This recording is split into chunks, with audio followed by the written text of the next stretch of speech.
자, 안녕하세요. 반갑습니다. 취준을 즐겁게 인싸 담당 제이콥입니다. 오늘은 사실 이거 정식 영상은 아니고요. 취업 준비하시는, 스터디 하시는 분들이 각각 문의가 들어왔는데 그 문의에 대한 답변을 좀 드리도록 하려고 합니다. 뭐냐면 스터디를 모집했어요. 그리고 다양한 거 뭐 시사 PT도 하고 인적성 검사도 했는데 이제 자소 첨삭을 하려고 하는데 첨삭을 어떻게 해야 될지 모르겠어요 라고 하더라고요. 그래서 제가 그 첨삭 매뉴얼을 보내드렸죠. 매뉴얼 나와 있는데 그 첨삭 체크리스트? 근데 체크리스트마저도 어떻게 쓰는지 모르겠다라고 얘기하시더라고요. 그래서 제가 간단하게 말씀드리겠습니다. 첨삭하는 방법은요, 첫 번째 1단계 뭐냐면요, 자소서를 모으세요. 모으고 한 문항씩 하는 거예요. 한 문항을 어떻게 하냐, 복사해서 미리 읽어보고 이런 거 하면 안 됩니다.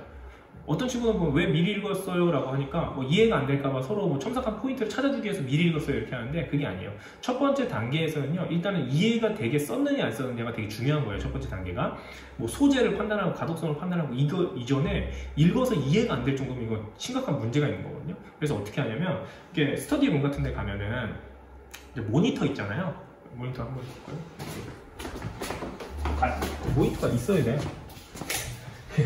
일단 모니터 있는 대로 가야겠네. 모니터가 있잖아요.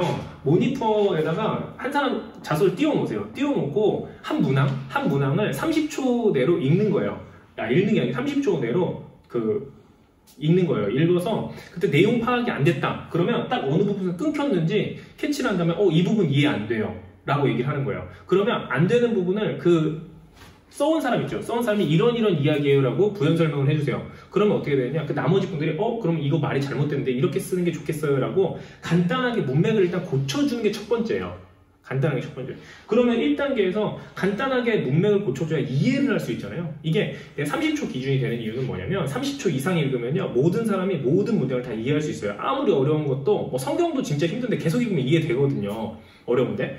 그런 것처럼 채점하는 사람에서 기준에서 그분이 진짜 한 문항당 30초 정도밖에 안 보거든요. 근데 30분 내에 이해가 안 됐다? 그럼 가독성이 너무 떨어지는 거예요. 그래서 일단 읽을 수 있도록 다듬는 게 첫 번째고, 그 다음 두 번째로 뭘 해야 되냐, 그렇게 기본적이 됐어요. 기본적인 소재가 됐으면 그 다음에 다시 한번 30초를 읽는 거예요. 두 번째 봐야 될 때가 이제 제가 드린 체크리스트를 가지고 채점을 하는 겁니다. 근데 체크리스트는 소재 체크리스트와 그 다음에 밑에 가독성 체크리스트가 있는데, 소재 체크리스트부터 확인하는 겁니다. 소재 체크리스트 뭐냐, 뭐 나와 있던데 문항에 맞는 내용을 쓰고 있냐 이런 내용들이 다 들어있잖아요. 그거를 1번부터 6번까지인가 7번까지가 되어 있는데 그거를 혼자서 다 확인하는 게 아니라 A라는 사람은 1번, 2번, B라는 사람은 3번, 4번, C라는 사람은 4번, 5번, 6번 이렇게 문항을 나눠서 그 부분만 30초 동안 보고 피드백을 주는 겁니다.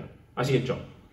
한 문항을 놓고 1시간씩 첨삭해봤자 소용없어요. 어차피 이거 개선이 안 돼. 이렇게 빠르게 회전하고 다시 써오고 빠르게 회전하고 다시 써오고. 그러니까 많이 자소 첨삭을 스터디원들끼리 하신 분들 보면 이런 이야기 많이 해요. 자소 첨삭만 4시간을 했대. 4시간 뭐 했어요? 보면은 뭐 했었는지 모르겠는데 아무튼 4시간 했대요. 4시간 그렇게 오래 걸릴 일이 절대 아니고요. 30초를 보고 내가 생각나는 거 던지고 생각나는 거 던져서 빠르게 정리해 나간다. 그 횟수를 늘린다. 그러니까 조금 고치고 횟수를 늘리는 게 정답이다라고 생각해 주시면 됩니다. 그렇게 해서 소재 체크리스트가 완성이 됐어요. 그럼 3단계로 그 다음에 가독성 체크리스트로 넘어가서 윤문을 봐주는 거예요. 글을 부드럽게, 글을 조금 더 멋진 표현으로 바꿔주시는 겁니다. 아시겠죠? 1단계, 2단계 체크하셔서 여러분들이 스터디를 하실 때 첨삭을 해나가시면 될 것 같아요. 그래서 절대 이렇게 나눠보는 거 아닙니다. 모니터에 그냥 딱 띄워놓으세요. 딱 띄워놓고 딱딱딱 뭐 잘못됐어, 끝. 그걸 반영을 해오는 건 이 사람의 목. 아시겠죠? 그렇게 하시면 될 것 같아요. 이상 물러갈게요. 안녕.